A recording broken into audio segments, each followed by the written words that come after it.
Hello and welcome to the Primis Propositions vodcast here, the Lion Roar. I'm Matt Brown, Head of Proposition, and I'm joined by Liz Wilkie, Lending Proposition Manager. Hello, Liz, how are you? Hi, I'm great, thank you. I'm really looking forward to today's session. It promises to be super informative. Indeed, and we've got a super guest today, so a returning guest to the vodcast. We've got Carl Hurd from LV. Hello, Carl. Hello both.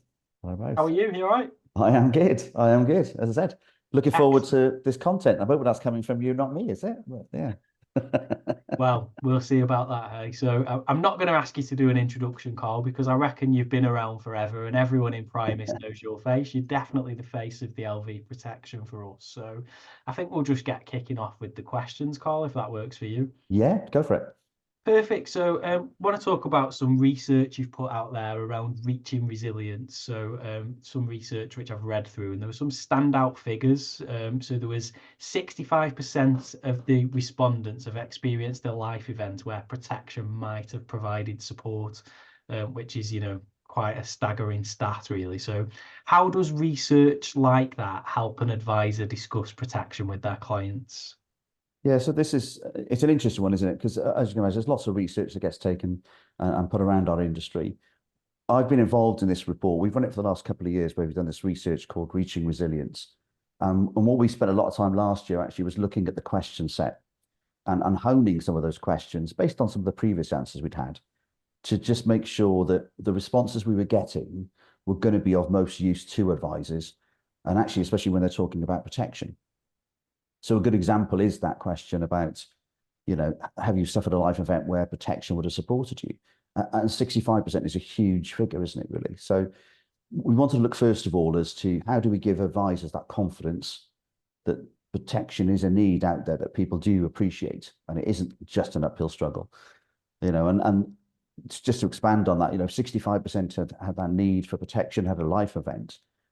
What we did is we delved a little bit deep into some subgroups as well. So within that, we had about a third of people said that they didn't think they'd cope financially if they had a critical illness, for instance. Over a quarter said even for a short-term illness, they didn't think that they'd cope financially. So if you looked and broke down that some sectors, that third of people who said they wouldn't really cope if they had a critical illness, that actually increases higher than that, even again, for a first-time buyer. And for a first-time buyer on a short-term illness, it went from a quarter thinking they wouldn't be able to rely without any income or support themselves without any income to almost 50% of first-time buyers actually thinking that. So the first piece was looking at how do we get the research to help advisors think about what is that protection conversation going to look like? Are their clients actually going to be receptive to that conversation, that there is a need?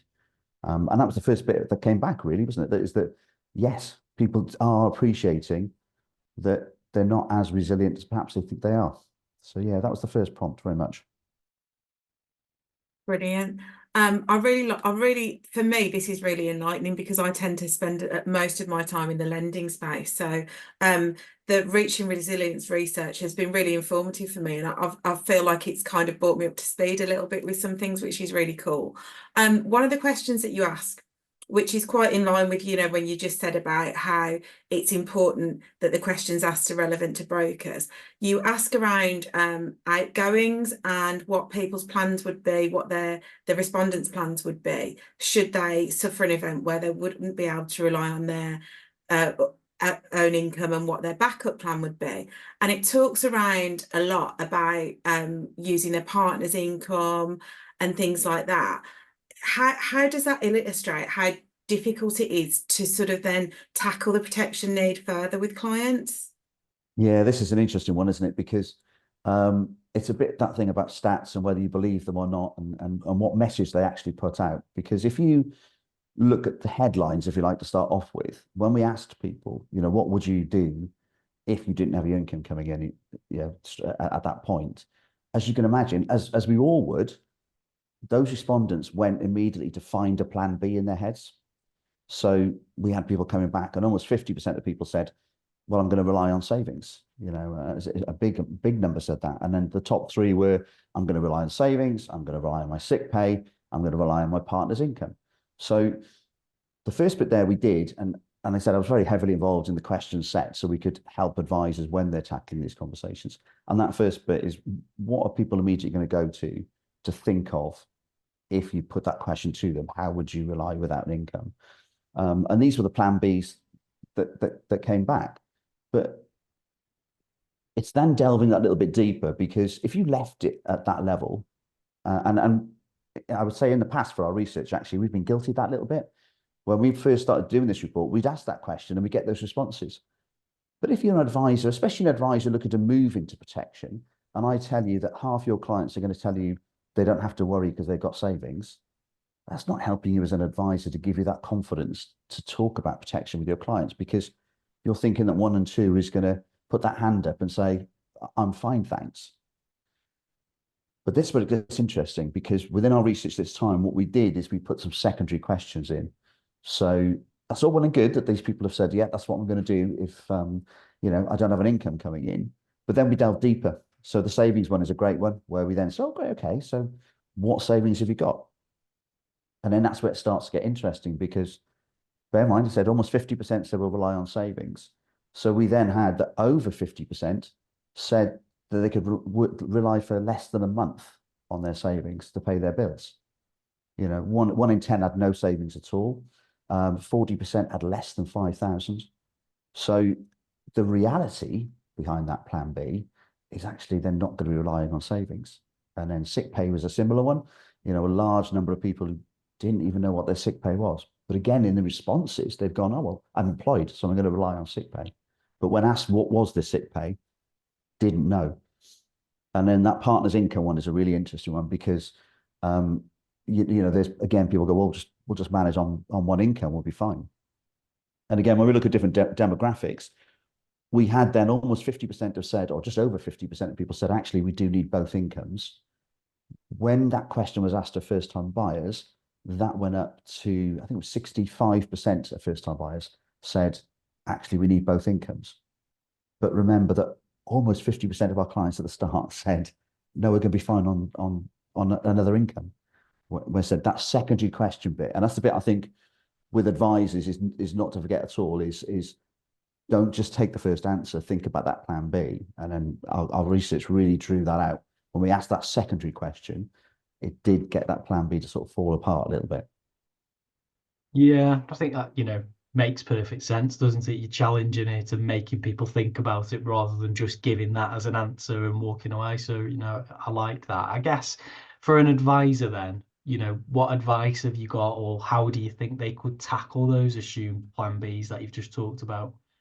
Yeah, and this is where we honed those questions this time. And it wasn't to trip the respondents up, but it was to get what we feel was a truer answer, which I think we really did get this time from the research. And then I think that's the bit for advisors. And I think for me, we talk about a plan B and a customer having a plan B. I think if you're an advisor tackling protection as a conversation, don't be too quick to allow that client space to come up with a plan B, because we all will. We've all got that reaction to think, oh, what am I going to do in that circumstance? Right, what could I do in that circumstance? You're going to think of something. So you're going to think, it'll be savings, or it'll be my parents, or it'll be my partner's income, or sick pay. But it can be unfounded. It's what's going into the head to think of a backup plan. And again, if you think about an advisor and you're approaching that protection conversation, it's thinking about, okay, if they're going to come up with a plan B, how do you make sure that they've thought that through properly and they've not just the first thing that comes into their head? Because the moment they've got it into their head, that starts to ferment into an objection. When actually, as we said, especially with the savings, it's not really an objection, because people didn't actually have the money there, but they'll go quick to find that solution in their heads. So I think what advisors could do, first of all, is certain elements where they can be on the front foot. So savings is a good one, where especially if they're arranging the mortgage, they're going to have a steer already from that client's fact find as to what savings they do actually have, what their outgoings are, because they would have done budget planners. So they can be on the front foot and not ask about what the plan B is, but actually point out straight away, okay, so having a look at your savings, you've probably got about 2 months that you could rely on your savings. And that feels harsh, but it's the truth, it's the reality. And the sick pay one, and I know we've all been saying this for years, but don't let the client assume what they have for sick pay. Get the client to actually get that information from their employer, and then it's in black and white. And then you can address that as whether it is an objection and a real objection or not. Once they actually know what they get as sick pay, don't let them just assume they get sick pay. And then I think a big one then, when we go back to that partner's income one as well, I think the really important one there, and one that we feel is resonating a lot with advisors at the moment, is getting to think about their income in the wider sense of their loved ones as well. So one of the questions we asked was, who else relies on your income? And we had a really wide variety of answers from people, really wide variety. Your obvious ones, so younger children, yeah, my partner, but then it was older children, which, you know, if you've got older children like me, you know, that they still come knocking on the door looking for money, no matter how old they are. But then it went into parents. So we start talking about that sandwich generation, but it expanded out further and further, siblings, you know. So it's an open-ended question there. So I would say to advisors as well, first of all, when you think about the plan Bs, don't give the client space to try and find one. Address that up front. So if it's savings or sick pay, address that up front. And when you think about the questions you're asking your client in the fact find, think about that research we've done. And instead of saying to somebody, do you have dependents, yes or no, or how old are your children, and then assuming a dependency depending on the age of the children, is ask the client, who else relies on your income? Because the other thing that I think is important there is, if you think about your income and what it pays for, you immediately think about what's on your bank statement and what your direct debits are. So you're attaching your income to a company that takes that money off you each month. But when you start talking about who relies on your income, you're now attaching it to your loved ones. And that money is paying for things that actually goes towards your loved ones. So it has a lot more worth to the client then. So when you ask talk to them about, so what would happen if you haven't got that income? Now that income has become more important because it's about their family and about the close people to them. So yeah, so I think when we talk about that, think about how do you address it up front for some of them, but also just think about your question set as well and how wide an answer you can get back and how rich an answer you can get back as well from your client. That's really interesting. I think, you know, particularly in the current economic climate that we're finding ourselves in at the moment, people's capacity to save is much less, isn't it? So anything that you were saving potentially has been eaten up in other areas. So obviously there's a lot that you guys at LV can do to help our brokers. Could you sort of tell me a bit about how you can help support our brokers in these protection conversations and how to sort of dig a bit deeper?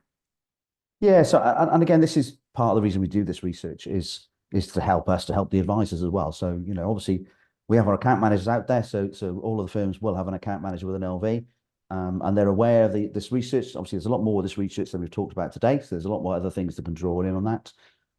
There's a range of webinars that we do through our own webinar program. So as well as using our account managers that can come out and talk to the firms or do virtual presentations, we do our own webinar program. So if you're an advisor who doesn't currently talk about income with the clients and is talking about maybe lump sum protection, and you want to start talking about income protection, you know, we do webinars such as Wake Up to IP, which gives a very basic start into handling some of those objections, perhaps. And also the thing, and for the, as you said at the start, a lot of people will know who I am. Hopefully you already do. For those people who do know me, will know where I'm going to go with this immediately because I harp on about it a lot. But think about how do you position protection as well. And our risk calculator, I think, still remains one of the greatest ways to position protection really early on with a client. So do talk to our people. If you've not used it already, do talk to our account managers about using our risk calculator. It's client facing, has no product solutions in it at all. The client can actually go into the website and play about with it themselves. But again, it just means there's a tool there that the client is already thinking about protection, thinking about the risks involved with it.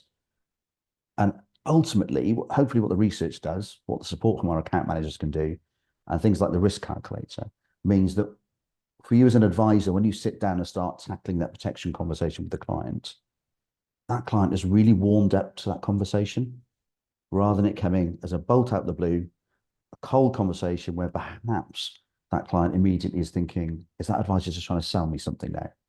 You want that client to be in a place where they're thinking about their loved ones already and what their income pays for. They've seen the risks already. So talk to our account managers, and that's what they're there to help with. And that's before I even mention how great we are at products. And I'm not going to dwell on that today. Today was about the research, but hopefully, especially in the IP space, our product goes without having to elaborate to any further because of the strengths there. Perfect, Carl. We're pretty much out of time, but I think you've covered some absolutely brilliant stuff there. And I love stats, you know, I think stats can really help bring stories to life when they're used in the right way. So stats, you know, we all talk about, don't we, having examples as well of a client that you've perhaps helped or a client that you couldn't have helped. But I think those stats you just shared are quite alarming in that we should be doing something with those. So thanks for bringing those to life. I'm sure I've just heard your door knock, which means it's your kids coming to get some money from you. It'll be my eldest son needing new brakes on his car again. I'm not sure. I'm not sure how he brakes with his car, but yeah, his car eats brakes apparently. So I love it. I talk about a lot in presentations. It is the honest truth that I'm repeatedly paying for things on my son's car. I do use them a butt of a lot of jokes, unfortunately, but yeah. Well, we've got you on recording now, so we're going to send it to him. Yeah. Brilliant. Well, thanks for joining us, Carl. That was great, and we'll see you soon, mate. Thanks a All lot. right, great. Thank Good to you. see you. Thanks all. Bye. Cheers. Bye.